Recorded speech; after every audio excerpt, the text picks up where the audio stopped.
Hey, welcome to Morning Jams on the Porch with Stephen Leake. I'm Stephen.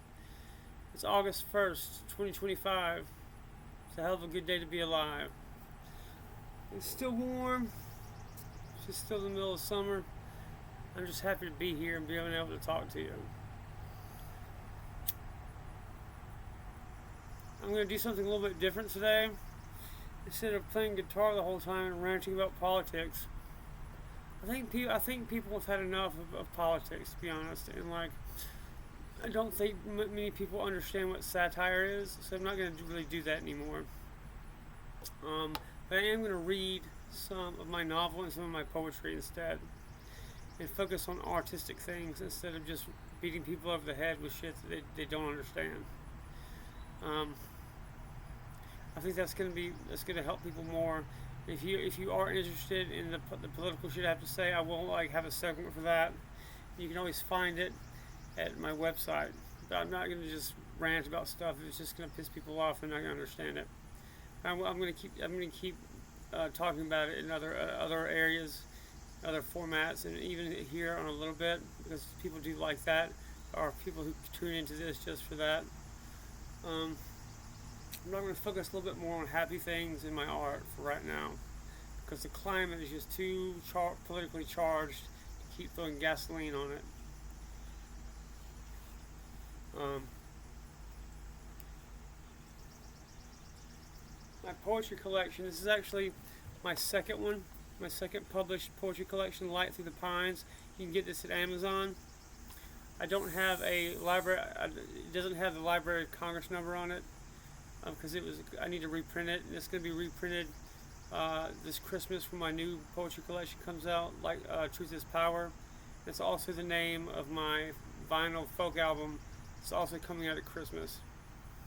But I'm going to read a little bit of Light Through the Pines. I'm going to go straight through the book from the beginning. Um, this is dedicated to Allison. She was my girlfriend kind of through the pandemic, through the heady days of Ukraine, beginning of the Ukraine war and pandemic and stuff. We kind of helped each other through that. We started off as traditional boyfriend girlfriend stuff like that. It was a real relationship, and then I wasn't pulling my weight, and so it just became a physical thing. So, but it was still a wonderful relationship, and I really care about that person. If I didn't, I wouldn't have dedicated my poetry to her. Thanks, Dub. A special thanks to my family for their unwavering support. Deborah Hobbs, Clint Alexander, and Evelyn Weeks. Those are teachers of mine that I wouldn't be here without.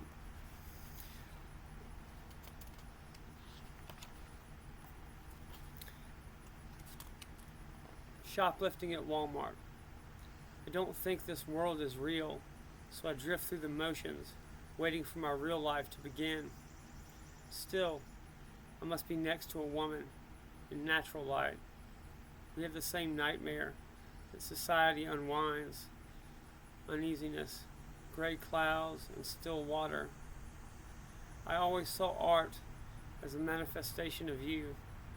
You poked through every encounter, chased by corporate goons in a degraded mixed reality, where I became president and surfed the net bullying tweens in reality show chat rooms. The casual violence of media paints you as commodity. When I can barely remember a time before chaos, I chase you through halcyon fields in the world we deserved. It's shoplifting at Walmart, and I'm going to do one or two every episode.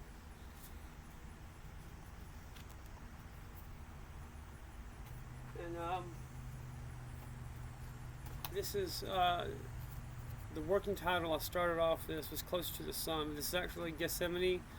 This is my novel in progress that the first draft of is available on my website stephenlee.com in an ebook format under the title Gethsemane. It's actually pretty good for a first draft, and I'm very proud of it. The novel I wrote in high school that I kind of taught myself how to write with is also on there, but you have to realize I wrote it as a teenager. when I didn't know anything about writing. It's called Unplug, and it's there. It's kind of just a curiosity. But this is actually a decent something I'm proud of, and I'm going to read a little bit of it. I'm going to start it. It's dedicated to Amanda for giving me a glimpse of the face of God. This book is based on my time in Charleston as a cook, chef, whatever. And what I did was not really chef stuff. It was just a trade like cooking. But I did it well. It wasn't so much a passion of mine. It was like my job. It's the way I made money. It gave me, and food and bev was like really special for Charleston to be a part of that scene. Even though it wasn't like what I just loved to death, it was my passion. My passion was art and writing and stuff.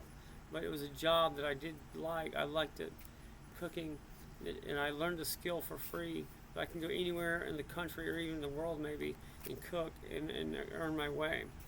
And I always kind of thought that restaurants and learning to cook was a way for people in lower socioeconomic classes to get a foot in the door and experience capitalism and a good life. And all you really have to do is work hard, follow directions, and show up every day, and you'll make a living. Anyway, I really like the food and beverage subculture for that reason. It's brutal as hell. There's no place for like 40-year-olds to be still in the kitchen if you can help it. But if you're a young dude and you want to go see the world, learn to cook. And you can go anywhere, any town, get a job cooking, and you'll have like lifelong friends. You work all day and they'll work you to death. But then you go party with them at night. You get to do it all over again the next day. It is brutal, but it'll be fun. Special thanks to Tara Klontz, Amanda Zabella, Allison Black, Amanda Moberg, and Amy Scrontz. Thank you for the guidance, Evelyn Weeks, Rocky Rattery, Clint Alexander, and Deborah Hobbs. Thank you for your unwavering support, Mom, Pop, and Leslie. And thank you to my friends, Robert, Julie, Michael, and Crazy Evie. May you one day have your sheep farm in Europe. Their quote: they slipped briskly into an intimacy from which they never recovered. F. Scott Fitzgerald, This Side of Paradise. It was spring in the Low Country. The air was still and languid. It was another warm, sultry night. The bedroom window of our 6-story apartment overlooking Charleston Harbor cracked, letting in the ambient noise of the ever-present nightlife and traffic on the main drag below. Her skin was a perfect kind of damp from a hint of midnight perspiration that kept the side of my face snugly placed against her chest. The rhythmic inhalation of her chest let my mind sink into a comforting, mind-erasing black. I breathed her in. We lay like dogs, bare in the night, dimly lit by the signs and lights of the city outside. These are the nights I have never forgotten, the ones that seem to linger in a neverland of memory mixed with sensation, that drew broad playscapes of the mind, that colored those halcyon years of sweet summer sweat in that gem of a city by the sea. As I lay still in the enveloping cozy dark, I carefully lifted her arm from over my shoulder as she mumbled goodbye in Russian in her sleep. I put on the gym shorts that lay over my cluttered desk under the window and tiptoed outside to the breezeway for a smoke.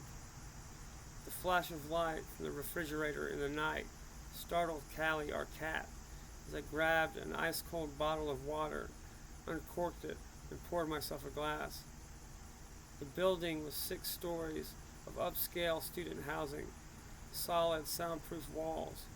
At 27, I was the oldest resident in the entire building, having bought the lease dirt cheap from my fiance's roommate, who withdrew from the university for medical reasons.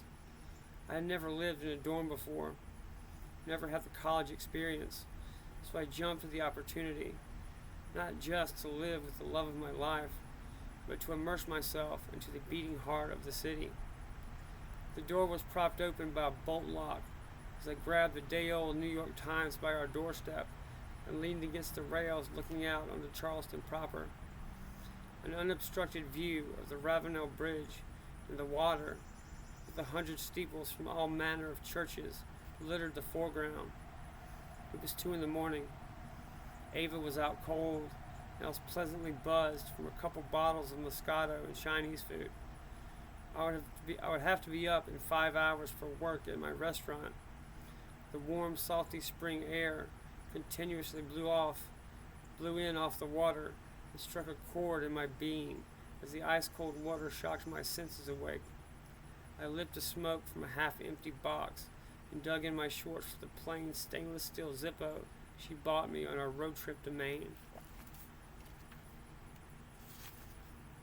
A flick of the wrist, a sudden glow, long drag, and my lungs began to expand and relax as I exhaled in a long breath overlooking my world below.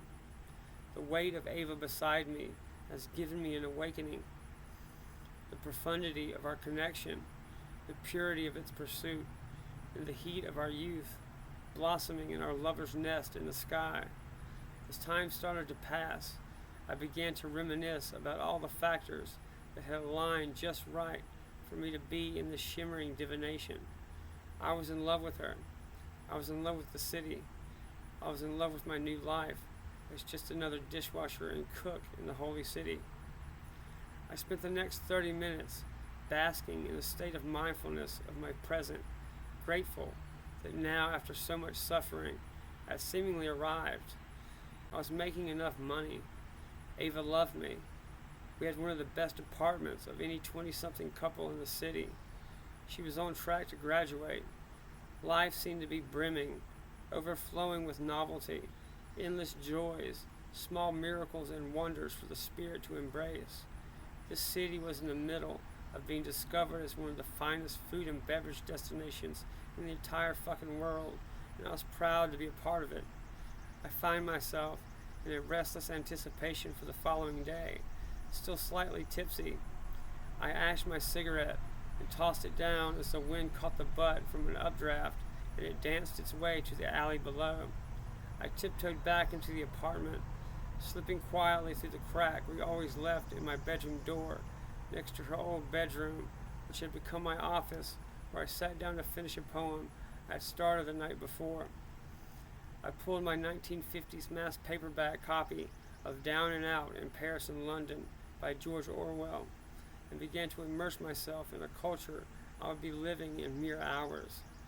It was my romantic notion of bustling city life, gleaned from years of reading and fantasizing about having my own cosmopolitan, bohemian existence in a city that had led me there to begin with. Gray light began to break on the harbor and illuminate the old yellowed pages of George Orwell's great work on restaurant life as I lay propped up in Ava's unused bed. After a rejuvenating shower, I stood in front of the bathroom mirror with a towel wrapped around my waist, scrubbing the yellow-brown nicotine stains off my left pointer finger with Puma soap and scalding water. The homemade tattoos of an infinity symbol popped against the red tan skin of my finger. Everything about me was grungy and dirty. I smiled awkwardly as my eyebrows furrowed at the sight of my wonky yellow teeth. Years of neglect, poor hygiene, and non-existent self-care was visible in my stained teeth. For a good chunk of the decade, I slept 18 hours a day. I barely bathed or brushed my teeth, only when I became aware of it and had to get work done. I stayed in a state of hibernation and intoxication, with flashes of schizophrenic writing and delusions of grandeur. I began to trim my beard and neck with an electric trimmer as my mind wandered from daydreams of my lost years, and I became acutely aware that whatever I did, I could not fall into another spiral again. My mind, my body, could not take another lost decade. I put on my baggy black chef pants with a black moisture-wicking undershirt and sighed audibly, thinking of the day ahead. I turned the TV onto NHK World News Japan to a weather forecast for Africa and the Mediterranean. I had found that foreign news was more like the old school days of American media, before the 24-hour news cycle of opinion and spin and talking heads and clickbait, but it was just a dry, monotone reading of factual headlines from around the world. I began to fry some bacon and scramble some eggs for Ava and I. It was roughly 6 in the morning, and as usual, the smell from my routine woke her as she sat on the couch, put on some psychedelic rock to start our day, and I plated her breakfast, folded a cloth napkin over a fork and knife, and set her tray on the coffee table we used in lieu of a dining room. She smiled groggily as she craned her neck back to blow me a kiss. "I love it when I catch you before you leave," she said, as I poured her orange juice as the coffee machine hissed. "Always," I said with a knowing grin. "Oh, baby, you didn't open your fortune cookie from last night," she said excitedly. "It's bad luck." I bent over the couch. She handed it to me. I opened the crinkling cellophane and broke the cookie in half. "What's it say, baby?" Ava asked. "May you live in interesting times," I read. "Well, fuck," she quipped. My morning began as I poured myself what I called a cafe au lait, but was merely half cold milk and half coffee. And we'll stop there. I hope you like that. It's what I always wanted to do with my life. I remember being a kid, rolling up I cut up a brown paper lunch bag and rolled it up into the shape of a cigar.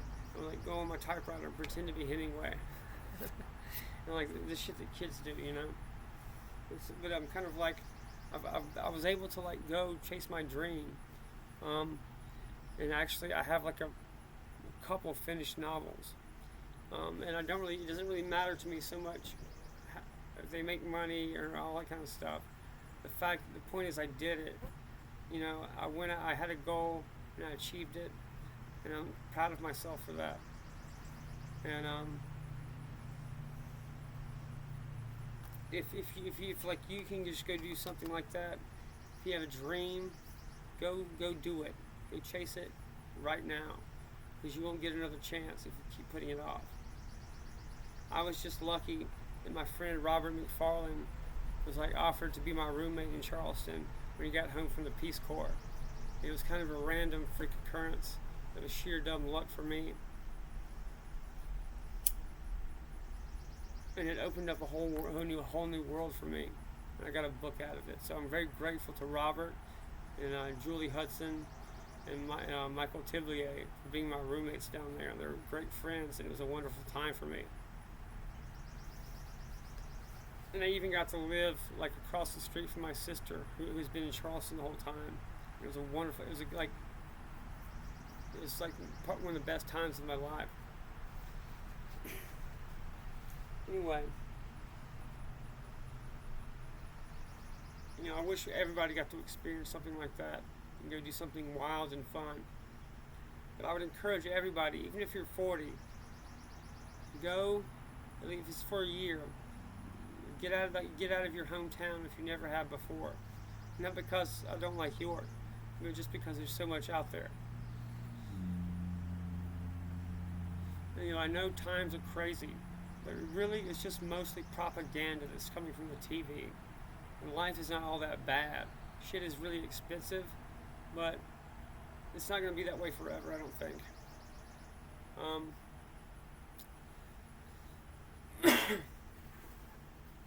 We do need to get rid of the Federal Reserve, because that's the reason we keep getting jerked around with the economy, and that's the reason that we are not sovereign Americans right now.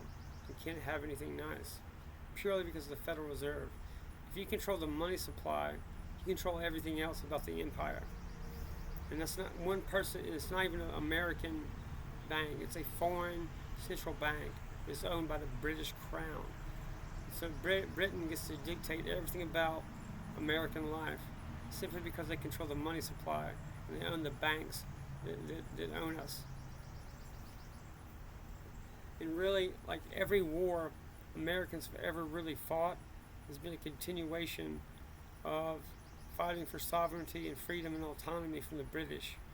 And every conflict on the face of the earth going on today is a result of ongoing stuff that was originally caused by the British Empire.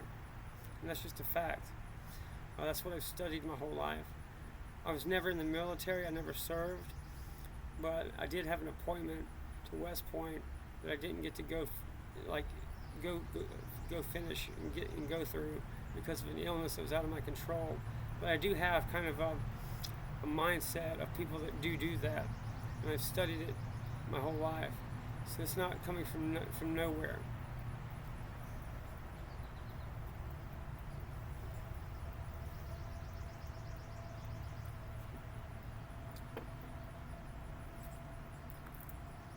And like, I genuinely care about my country, about my friends and family, about the community, and I'm not gonna do shit that's harmful to it.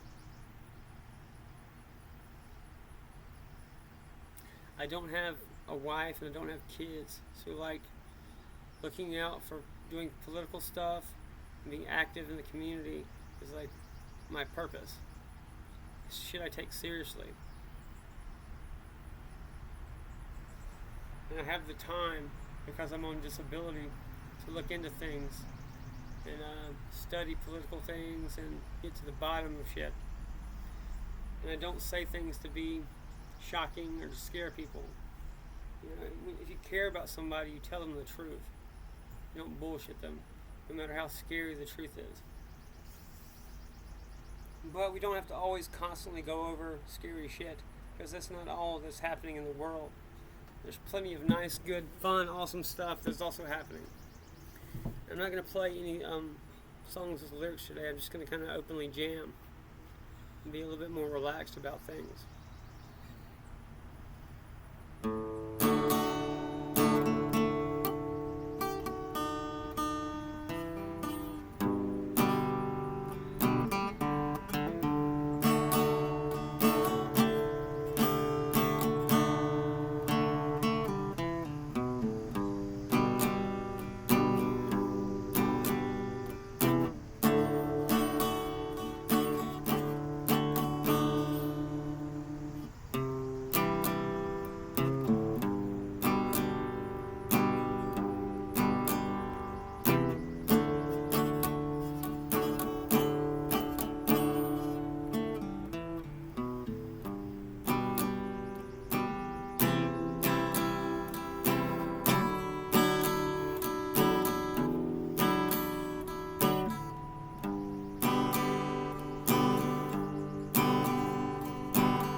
Thinking about a few things. I just noticed It's like all the kind of natural disasters that have happened, especially these like this random string of earthquakes. Um, it's much more likely that instead of like, it's probably not climate change, because I've talked to like meteorologists in the Air Force and shit like that. That's not like there's always been weather, and weather's always changing. It's always dynamic. But you do not have, but like no amount of like CO2 or anything is would cause something like that. It's probably the direct result of HARP, which is a weather weapon array, and you can manipulate the weather very easily just by shooting lasers into the clouds.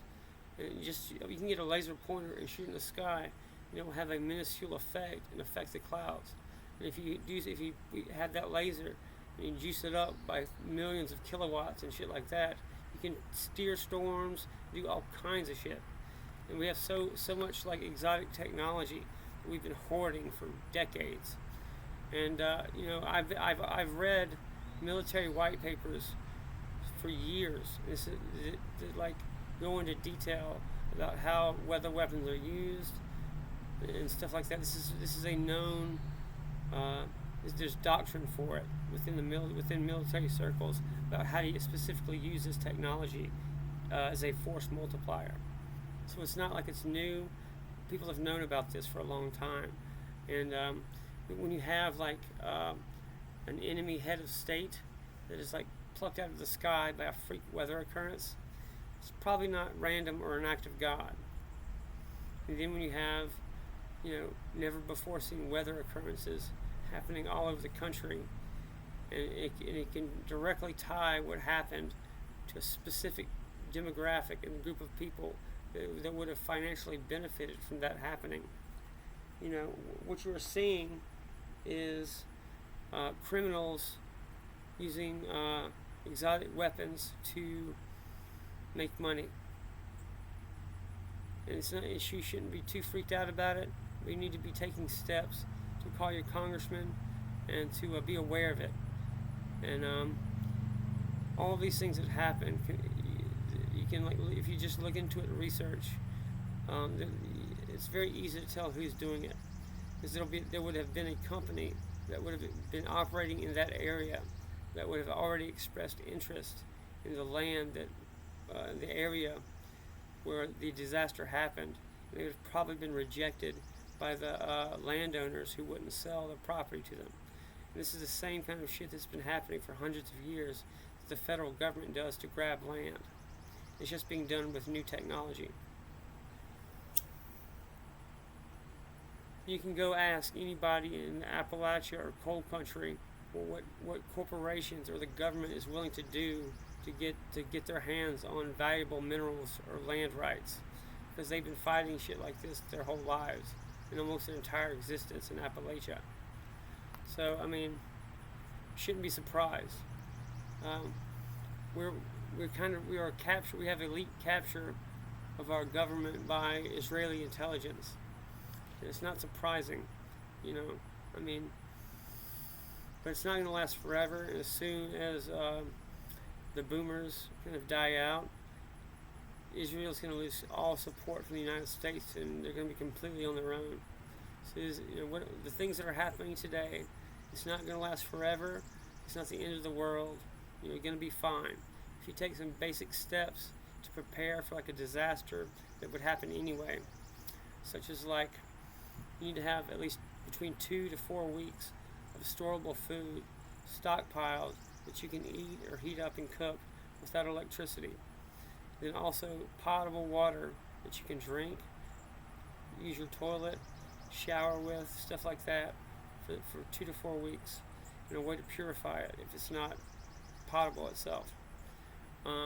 Also, you have $1,000 or as much as you can in ones and fives in case there's a cyber attack and you can't get to the bank or something else.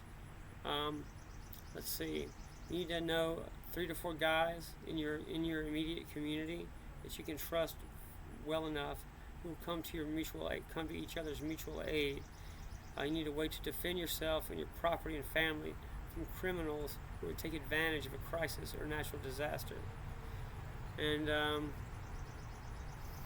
you need like a shortwave radio or a way to communicate with your friends and family if a system was to be blacked out or you couldn't otherwise uh, power your phone or something or was knocked out. And if you do that, you do those basic steps, you really don't have anything to worry about because there's nothing anybody else can do to you. The only way these people can hurt you is like by convincing you to put something in your body that would be harmful. If you just do some basic research about what you eat, the medicines you take, and things like that, and do some basic research about what you put in your body, there's nothing anybody else is going to be able to do to you. You'll be fine. And just prepare. There's nothing to worry about. You can go about your life. You don't have to be afraid of what comes on the TV. It pisses me off, to be honest, to see all my friends so upset, so afraid because of what people on TV say, and because of what Donald Trump does, or the Democratic Party does. Like, it's all a show, basically. It's political theater. It's meant to piss you off and to rob you of your common sense, specifically because and distract you while they push through laws that are super harmful and unpopular. The Genius Act, terrible, worse than the NDAA and worse than the Patriot Act. Our kids are going to have to deal with that. All these things that happen are distractions, so laws can be passed that strip us of our rights, and they're going to have to be undone or repealed before anything else gets done. But it's not something that everybody has to worry about right now. I'd be more focused on just taking care of yourself and enjoying life while you can. Go out into the sunshine. Get off your phone. Stop spending your life scrolling and on devices. I do a lot of stuff on social media because that's kind of how I advertise and like make a living. But unless that's your job, don't let it consume you. That shit's very bad for people. Like, it's objectively harmful. That shit is designed to get you addicted to it and like ruin shit. And certainly kids should not be on social media doing shit like that. It's completely untested technology, and we don't know how it affects the human brain or development.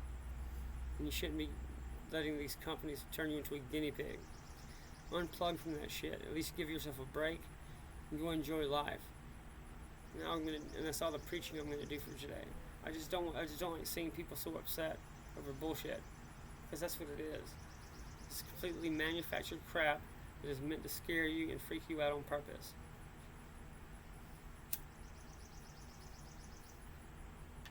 All that stuff has like a 1% chance of happening and affecting you in any way. I'm gonna read them another poem.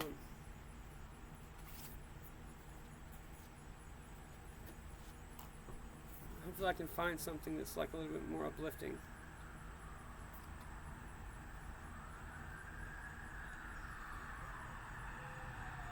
Okay, I like this one. I live next to a ambulance substation, so there's shit going down the road all the time. Anyway, this is called Glory. I pick up some champagne at the gas station coming home. A plastic rose between my teeth in the doorway. These bubbles go right to my head as we trail off into strings of tender moments, contemptuous of responsibility. Tell me something I don't know about you. We make playlists on our phones and sing on the porch till dawn. Harmonizing, something radiates. After a night of stargazing lust, the memory foam mattress swallows our mutual gifts. I'm guilty. I've lied. But in your presence, ego disintegrates into ephemeral fireworks. Still, you would do better to skip town on a whim and drive to the ocean, so you can feel a freedom beyond the flesh. If you like that stuff, it's on Amazon. Light to the Pines. It's probably not for everybody, but if you do like it, like, I'm glad, and that shit makes me happy that other people enjoy it.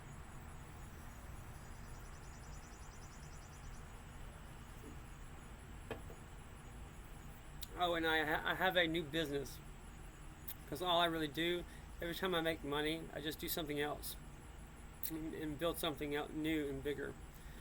So I have a new business called Monarch Sovereign Systems at monarchsovereignsystems.com. MONARCSOVEREINSYSTEMS.com. And it's